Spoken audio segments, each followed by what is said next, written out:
এই মুহূর্তে মধ্যপ্রাচ্যে আসলে যুক্তরাষ্ট্র এবং ইরানের মধ্যে ব্যাপক আকারে আসলে উত্তেজনা বিরাজ করতেছে। যে কোনো সময় মার্কিন হামলার সম্ভাবনা রয়েছে ইরানে। ইরানে মার্কিন হামলা হলে সম্ভাব্য কী পরিণতি হতে পারে তার 7টি চিত্র আমরা যদি বিশ্লেষণ করি। ইরানে সীমিত এবং সুস্পষ্ট হামলা হওয়ার আশঙ্কা রয়েছে এবং গণতন্ত্রের উত্তরণের একটা সুযোগ রয়েছে। ইরানের আইআরজিসি অধীনে বাসিদ বাহিনী এবং ব্যালিস্টিক ক্ষেপণাস্ত্র কর্মসূচি এবং নিউক্লিয়ার প্রোগ্রামে আসলে হামলার আশঙ্কা অনেক বেশি তীব্র। দ্বিতীয়ত,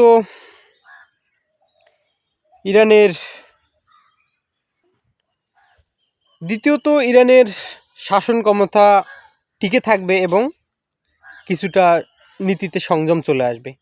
মধ্যপ্রাচ্যের পশ্চিম গোষ্ঠীগুলোকে অর্থায়ন কিছুটা কমে যাবে এবং ব্যালিস্টিক ক্ষেপণাস্ত্র কর্মসূচি এবং নিউক্লিয়ার প্রোগ্রামে লাগামহীন এবং অভ্যন্তরীণ দমনপূরণ নীতিতে কিছুটা শিথিলতা আনবে তেহরান সরকার। তৃতীয়ত, সামরিক সরকারের একটা উত্থান, ক্ষমতা দখলের একটা প্রক্রিয়া হতে পারে তেহরানে। মধ্যপ্রাচ্যে যদি হামলা হয় তাহলে বিগত সময়ে বিক্ষোভ দমনপূরণে তেহরান বর্তমানে অনেকটা দুর্বল এবং যদিও কাঠামোগতভাবে অনেকটা শক্তিশালী অবস্থানে এই মুহূর্তে আছে তেহরান, তবে মার্কিন হামলার পর আসলে নতুন করে সামরিক সরকার আইআরজিসি আসলে ক্ষমতা দখল করতে পারে। চতুর্থ, ইরান স্পষ্টই জানিয়ে দিয়েছে তাদের দেশে হামলা হলে তাদের জবাব হবে অকল্পনীয় এবং তাৎক্ষণিক। তো প্রতিবেশী দেশগুলোতেও মার্কিন হামলার একটা আশঙ্কা থাকবে এবং প্রতিবেশীর আমেরিকার পরিকল্পনা কাঠামোগুলোতে আসলে হামলার অনেক বড় একটা ঝুঁকি সৃষ্টি হবে, যা উপসাগরীয় অঞ্চলগুলোতে একটা ভূরাজনৈতিক অরাজনৈতিকতা একটা সৃষ্টি হতে পারে। পঞ্চমত, হরমুজ প্রণালীতে মাইন পুঁতে রাখা।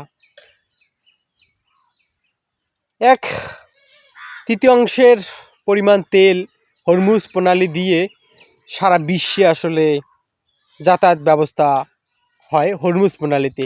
এই মুহূর্তে যদি হরমুজ প্রণালীতে যদি ইরান মাইন পুঁতে রাখে তাহলে বিশ্ব বাজারে তেলের একটা অরাজকতা সৃষ্টি হবে এবং বিশ্ব বাজারে তেলের একটা প্রভাব বিরাজ করবে।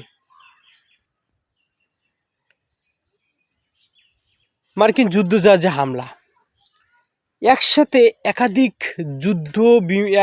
একাধিক ব্যালিস্টিক ক্ষেপণাস্ত্র এবং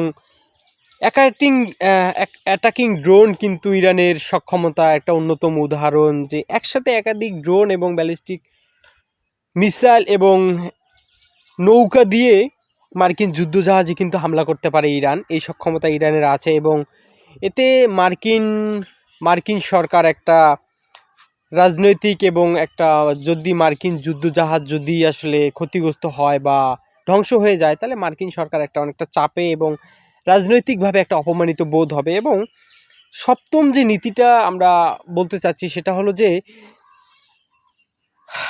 ইরানে একটা অরাজকতা সৃষ্টি হবে, বিশেষ করে যে ইরানের ভিতরে যে সংখ্যালঘু মানুষগুলো বসবাস করতেছে তাদের মধ্যে একটা বিশৃঙ্খলা দেখা দেবে এবং এতে শরণার্থীর সংখ্যা বৃদ্ধি পাবে এবং দেশের মধ্যে একটা অস্থিরতা একটা সৃষ্টি হবে।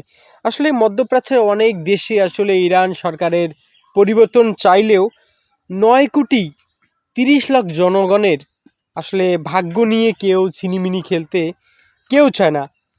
যুক্তরাষ্ট্র যদি সত্যি ইরানের ওপর সামরিক হামলা আসলে অগ্রসর হয় তাহলে এর শেষ পরিণতি কী হবে আসলে তা কেউ বলতে পারতেছে না।